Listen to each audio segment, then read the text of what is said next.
मनपा आयुक्त जी श्रीकांत इनकी कोशिशों की वजह से रेलवे स्टेशन उड़ान पुल के नीचे डॉगीज के लिए शेल्टर बनाया गया है। यहाँ पर भटके एक्सीडेंट हुए कुत्तों का इलाज फ्री में किया जाएगा। जी श्रीकांत इन्होंने ऐतिहासिक कई सारे फैसले इनके कार्यकाल में किए हैं।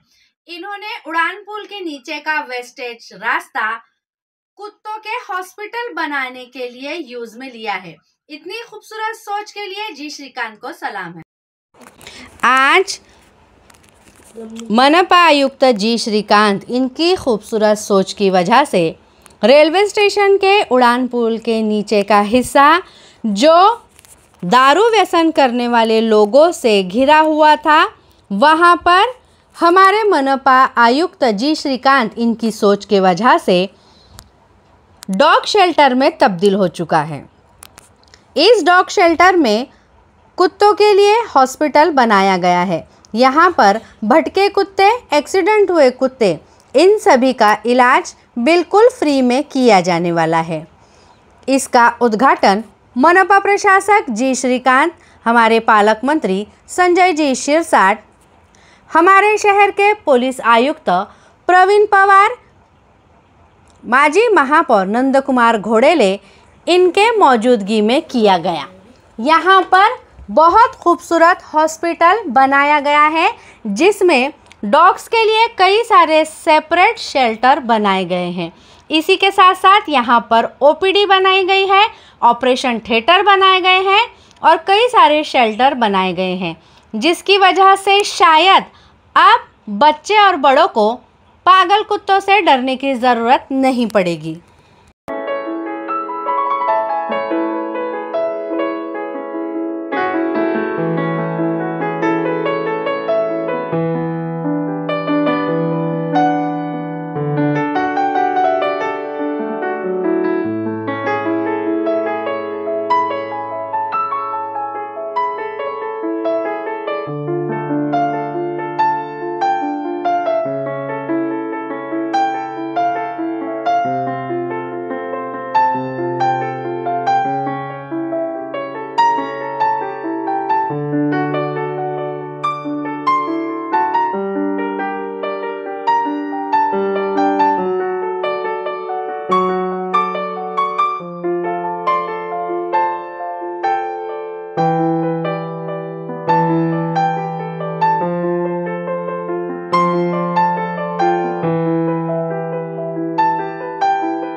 पहिल्यांदाच म्हणजे जसं आता श्रीकांत सरांनी सांगितलं की महाराष्ट्रातील भारतामध्ये अशा प्रकारे डॉगची ठेवण्याची स्टेट ऑफ व्यवस्था या ठिकाणी केलेली आहे आणि बरोबर मला आनंद वाटतो की आपले पालकमंत्री सांगितलं की फक्त लोकांचा विचार करत नाही तर प्रत्येक जो निष्पाप असा तो बोलू शकत नाही आपल्या असं मानू शकत नाही असा जो प्राणी असतो त्याच्याबद्दल देखील त्यांच्यामध्ये कळवणूपणा आहे असे आपले पालकमंत्री यांच्या हस्ते लोकार्पण आणि त्याची सेवा ज्या ठिकाणी सुरू झालेली आहे मी जी श्रीकांतजी आणि त्यांच्या सर्व टीमचं खरोखर कौतुक करतो हे मानवतावादी आणि त्याचबरोबर लोकांना मानवता शिकवण्याकरता त्याचबरोबर लहान मुलांना आणि समाजातील लोकांना डॉक्टरबद्दल किंवा कुठल्याही पाळीव प्राण्याबद्दल किंवा स्टेट ऑफबद्दल ज्या भावना आहेत आणि त्यांचे विचार बदलण्याकरता ही जी काही त्यांनी संकल्पना राबवलेली आहे ती खरंच एक वेगळी वेगळी आणि अशी एक वेगळीच संकल्पना आहे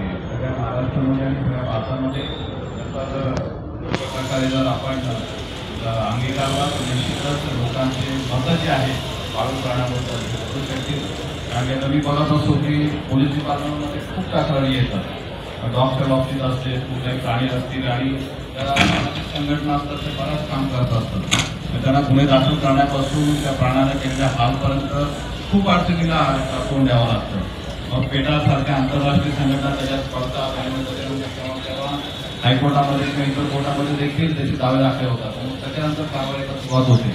परंतु निश्चितच मुख्या प्राण्यांना कारण की या पक्षी तलावाची फक्त त्या मानवाला काय राहण्याचा अधिकार नाहीये निसर्ग नियमाप्रमाणे प्रत्येकाला ह्या पृथ्वीवरती राहण्याचा अधिकार आहे आणि प्रत्येकाच्या राहण्याचा अधिकाराचा सन्मान एक मनुष्य म्हणून आपण देखील सगळ्यांनी केला पाहिजे. आज जो आपल्या मुख्य आणि भाटक्या पाळीव प्राण्यांचा आणि कुत्र्यांचा सन्मान या ठिकाणी जे आयुक्तात करतो आणि त्याच्या टीमसोबत केला जात आहे त्याच्याबद्दल पुरेसे एकदा मी त्या सर्वांचं खूप अभिनंदन करतो आणि त्यांच्या भविष्याचा कार्यकर्ता मी शुभेच्छा देतो. धन्यवाद. असे श्री प्रवीण पवारजी पालकमंत्री महोदयांच्या हस्ते त्यांचा सन्मान पुष्पगुच्छ देऊन करण्यात आलेला आहे. खूप want to take a moment to express our heartfelt gratitude for utilizing the fund in proper way to provide animal welfare initiatives. This support would be instrumental in enabling in a meaningful way to make a difference in the life of animals in need. सर्वांना स्वातंत्र्य दिनाच्या शुभेच्छा. आजच्या या कार्यक्रमाला उपस्थित महानगरपालिका आयुक्त जी श्रीकांतजी, प्रवीण पवारजी, वीरेंद्र सिंगजी, उपस्थित सर्वच मान्यवर. आज सकाळपासून अनेक कार्यक्रम आमचे चालू आहेत. आताही अनेक कार्यक्रमात जायचं आहे परंतु सगळ्यात सुंदर कार्यक्रम मला वाटतं आजच्या दिवसभराचा हा डॉग शेल्टरचा आहे असं मला वाटतं आणि हा माझा आवडता विषय आहे. उगाच येणं सहानुभूती दाखवणं चांगलं केलं म्हणणं मला सुद्धा पहिले शंका होती की या कॉर्पोरेशननी एखादा असा दवाखाना उभा करणं हे थोडं शंका घेण्यासारखंच होतं कारण की कॉर्पोरेशन इतकं चांगलं काम करते त्याच्यावर लोकांचा विश्वास नाही. परंतु आज तुम्ही दाखवलं की तुम्ही मनात आणलं तर चांगलं काम करू शकता आणि त्याचं हे उदाहरण आहे. मी आल्यानंतर मी काही पाहिलं प्रत्येक गावाला पाहिलं आणि माझी ही हॉबी माझ्याकडे डॉग जे आहेत ते आतापासून नाही तर गेली 40 वर्षापासून माझ्या घरामध्ये मी डॉग पाळतो. म्हणजे आताच काहीतरी नवीन शो आला एखादा मला घेतला असं कधी होत नाही. फिशचं माझ्याकडे ते ॲक्वेरियम ज्याला म्हणतात ते आणि डॉग हे कंपल्सरी तुम्हाला माझ्या घरामध्ये दिसेल. आजही माझ्या घरामध्ये 4 डॉग आहेत. बायको सुद्धा कधी कधी वैतागते हे काय माझ्यावर कमी प्रेम कुत्र्यावर जास्त प्रेम. परंतु खऱ्या अर्थानं जरा पाहिलं तर इतकं काही ते जीव लावतात. जर पाळीव प्राण्याला तुम्ही जर जीव लावला तर ते तुम्हाला तुमच्यापेक्षाही डबल प्रेम तुमच्यावर करतात. हा अनुभव मला आहे. माझ्याकडे आता माझा एक कुत्रा आहे 1 महिन्याचा होता तो तेव्हापासून माझ्याला अनेक कसे अनेक यांचं एक आयुष्य असतं 10 ते 11, 12, 13 वर्षापर्यंत. ते दुःखद घटना सुद्धा आम्ही पाहिजेत. माझ्याकडचे डॉग जेव्हा वारले त्या टायमाला माणसाचा जसा आपण अंत्यसंस्कार करतो त्याच पद्धतीने मी त्यांचा अंत्यसंस्कार केलेला, त्याच पद्धतीने आमच्या घरामध्ये सुरक्षितता पाळलेला. आणि हे यासाठी की आम्ही त्यांच्यामध्ये इन्व्हॉल्व झालेलो आहोत. ते माझ्या घराचा एक भाग आहे, या भावनेतून आम्ही त्यांच्याकडे पाहतो. आताही जेव्हा डॉग आहे तर माझ्याकडे एक डॉग आहे, शिरू म्हणून आहे. तुम्हाला 1 महिन्याचा असून माझ्या बेडरूम मध्ये आहे. तर आता माझ्या बेडरूम मध्ये मी आल्यानंतर त्याला कोणाची गरज नाही, तो कोणाला जात नाही. एवढं एक अटॅचमेंट असलेला हा प्राणी. परंतु आपण त्याच्याकडे दुसऱ्या अंगाने पाहतो. आपण दरवेळेला म्हणतो कुत्र म्हणलं तर आपण हाडीत करतो. हे करताना माणसाला थोडासा हा विचार केला पाहिजे की घरामध्ये एक डॉग, माझ्या घरामध्ये 4 डॉग आहे, परंतु श्रीकांतजीला माहिती एक डॉग आताशी कुणाशी त्यांच्याशी रोळले गेलेलं. फक्त वजन माझ्या एका डॉगचं वजन 110 किलो आहे, दुसऱ्याचं सुद्धा 110 ते 115 किलो आहे. असे 2 डॉग आहेत, दुसरे 2 छोटे आहेत. म्हणून तुम्ही पाहिलं असेल तर माझे ते डॉग सगळं वाघासारखे डॉग मी ठेवतो. मला ती सवय पहिल्यापासून आहे, त्याचा तुम्हाला कल्पना नसेल. परंतु जर माणसामध्ये थोडीशी तर आहे, ताकद आहे तर ते केलं पाहिजे. माझ्या डॉगवरचा महिन्याचा खर्च 1.5 लाख रुपये आणि हे करायला पाहिजे. उगाच तरी काहीतरी एखादा डॉग घ्यायचा, पाळायचा, पट्टा घालायचा, टाकायचा, घेऊन फिरायचं आणि काय माझ्याकडे डॉग आहे. त्याची पूर्ण निगा राखणं हे आपलं काम. जसं आपल्या घरामध्ये एखाद्या मुलाला सर्दी जरी झाली तर आपण डॉक्टरकडे जातो. मग त्या कुत्र्याला सर्दी झाली तर त्याचं काय, पण त्याची तेवढी निगा राखणं हे आपलं काम आहे. म्हणून हा सगळं प्रपंच मी करत असतो. कधी कधी असं वाटतं की कशाला केलं, परंतु दुसऱ्या क्षणाला आपल्याला वाटतं की अरे हे तर खरं आपलं साथीदार आहे. सगळ्यात इमानदार असलेला प्राणी त्याला आपण दुर्लक्षित करत असतो. परंतु श्रीकांतजी आपले हे बहुत दुआ दे रहे. हे जे मी आता आतमध्ये जाऊन पाहिलंय का कुत्राचं ऑपरेशन चालू होतं, एकाचं ऑपरेशन झालेलं आहे, तो पडलेला आहे. आणि ह्या सगळ्या गोष्टी त्यांचा कोणी नाही, त्यांचा कोणी वाली नाही, परंतु त्याचा सन्मान करणारे ही माझी महानगरपालिका आहे. याचं खरं आम्हाला गर्व आहे. एवढ्या चांगल्या पद्धतीने जर होत असेल ना तर निश्चितच या शहरामध्ये तुम्हाला मला वाटतं हा पहिला प्रयोग असेल महाराष्ट्राचा, निश्चित पहिला आहे. एवढ्या चांगल्या पद्धतीने ते काय उभं केलंय. मला वाटतं हे टिकलं सुद्धा त्याच पद्धतीने पाहिजे. या ठिकाणी तुम्ही शाळेच्या मुलाला बोलवणारा, एक अडवाद दाखवणारा, त्यांच्या ज्ञानात आणखी भर टाकणारा, डेलिकेटेड लोक जे आहेत, तो जो काही व्यक्ती आहे त्या व्यक्तीकडे पाहिलं तर आपल्याला असं वाटत नाही की हा इतका इन्व्हॉल्व असेल. तर प्रत्येकाचं एक वेगळं हॉबी असते, त्या पद्धतीने तो स्वतः इन्व्हॉल्व होऊन सर्व काम करतो. तुम्हाला मनापासून धन्यवाद मैडम. यहाँ आइए, उन्होंने हमारे शहर में एक और दिशा दिखाई, आपने मदद किया. ये लिए मदद करने वाले बहुत लोग होते हैं, लेकिन इस तरीके की मदद करने वाले हम आप कॉर्पोरेशन की तरफ से और पालक मंत्री के नाते से आपका बहुत तहे दिल से शुक्रिया अदा करता हूँ. आपको थैंक्स. ये इतना अच्छा काम 1 कोटी रुपये दिले त्यांनी, 1 कोटी रुपये दिले त्यांनी आपल्याला इथं काम करायचं. दाना दे का आपली मत आपण तर नको कुत्र्यासाठी पण पैसे देत असतात का, हे असं नाही.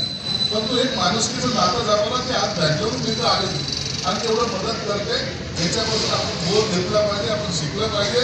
निश्चित त्याचं मनापासून धन्यवाद यासाठीच मानले की यापासून तुम्ही अनेकांना पॉझिटिव्ह मेसेज किंवा सर्वांना सांगा की एक आपण दरवेळेला ज्या निगेटिव्ह आपल्याकडे ज्या काही शक्ती आपल्यावर जे काही आक्रमित झालेल्या आहेत त्याच्यापासून बाहेर निघा. चांगलं एकमेकाबद्दलचं सहकार्याची भावना ठेवा. कमिशनर साहेबांना सुद्धा सांगे हे जे काही काम तुम्ही करतात निश्चितच याला आमचं सहकार्य राहील.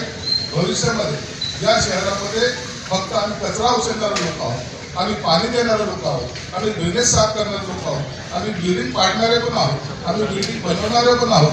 हे आमची छाया नसू नये. फक्त आम्ही याच्यापेक्षाही जास्त काय करतो तर आम्ही पाळीव प्राणी असेल, भटका प्राणी असेल, त्यांची सुद्धा सेवा करतो. हे एक नवीन दालन तुम्ही उघडलेले आहे, त्याबद्दल तुमचं मनापासून आभार मानतो. आणि पुन्हा 15 वर्षीय सर्व नागरिकांना माझ्यातर्फे आप सभी को औरंगाबाद अपडेट की टीम की ओर से 15 अगस्त की मुबारकबाद. देखिए हम लोग रेलवे स्टेशन के उड़ान पुल के नीचे यहाँ पर खड़े हुए हैं. महानगर पालिका आयुक्त जी श्रीकांत, इन्होंने उड़ान पुल के नीचे की जो जगह थी वो काफ़ी इनकी खूबसूरत सोच यहाँ पर हम लोग देख सकते हैं। यहाँ पर जहाँ पर नशा होता था, यहाँ पर कचरा होता था, जी श्रीकांत इन्होंने ये जगह हम लोग देख सकते हैं, जो भटके जो कुत्ते होते हैं, जो काटने वाले कुत्ते होते हैं, उनके लिए यहाँ पर डॉग शेल्टर डाला गया है। यहाँ पर सभी कुत्तों का इलाज फ्री ऑफ कॉस्ट होने वाला है। जी श्रीकांत की अगर हम बात करें, वाकई में ऐतिहासिक कमिश्नर इन्हें माना जाने वाला है। इतिहास में इनका नाम लिखा जाएगा, चाहे स्कूल हो, चाहे दूसरी चीज़ हो, चाहे यहाँ पर डॉग का हम लोग हॉस्पिटल देख रहे हैं। कई सारी चीज़ें उन्होंने इस तरीके से की है कि ये ऐतिहासिक, हमेशा इतिहास जी श्रीकांत को हमेशा याद रखेगा। कुत्तों के लिए इतनी अच्छी सोच रखकर बहुत बड़ा हॉस्पिटल उनकी कोशिशों से आज बनकर कामयाब हुआ है। स्कूल की भी अगर हम बात करेंगे तो जी श्रीकांत की कोशिशों से, नगर पालिका के स्कूल की अगर हम बात करेंगे तो जी श्रीकांत इनकी कोशिशों से महानगर पालिका के जो स्कूल है वो स्मार्ट स्कूल बन पाए हैं। इसी तरीके से शहर में कई सारे ऐतिहासिक बदलाव जो है महानगर पालिका प्रशासक जी श्रीकांत इनके कोशिशों से हो रहे हैं। बहुत जल्द हम उनकी ऐसी कोई नई कोशिश और नई सोच देखेंगे जिससे औरंगाबाद शहर का विकास होगा।